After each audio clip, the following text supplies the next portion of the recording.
تعمل ايه لو استثمرت فلوسك في شركة وبعد كام شهر اتفاجئت انها اعلنت افلاسها؟ ويا ترى ازاي تقدر تعرف قبل ما الكارثة دي تحصل؟ السر في رقم واحد اسمه Altman Z Score. اولا يعني ايه Altman Z Score؟ المؤشر ده ابتكره ادوارد التمان سنة 68 عشان يساعد المستثمرين والبنوك يعرفوا اذا كانت الشركات دي معرضة للافلاس ولا لا. بيتحسب بمعادلة فيها 5 عوامل مالية بتقيس السيولة، الأرباح، حجم الديون، والقيمة السوقية. لو الزد سكور فوق ال3 الشركة في منطقة الأمان السيف زون، وده معناه إن وضعها المالي مستقر والمخاطر قليلة.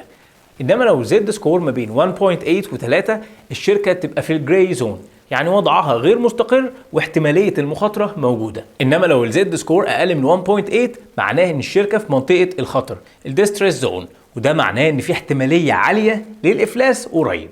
اول شركه تسلا، هيطلع الزد سكور 4.5، يعني الشركه في وضع مالي قوي جدا وعندها سيوله ضخمه وارباح متزايده. تاني شركه فورد، يطلع الزد سكور 2.8، يعني الشركه في النص، عندها بعض المخاطر بسبب الديون الكبيره لكنها مش قريبه من الافلاس. تالت شركه AMC، سلسله السينمات، زد سكور يطلع 1.5، يعني الشركة في الريد زون، الديون عليها تقيلة جدا والخسائر بتزيد وبيزود احتمالية إفلاس الشركة. اكتب لي كلمة تحليل أو أناليسيس في التعليقات وهبعت لك أمثلة لشركات أكتر.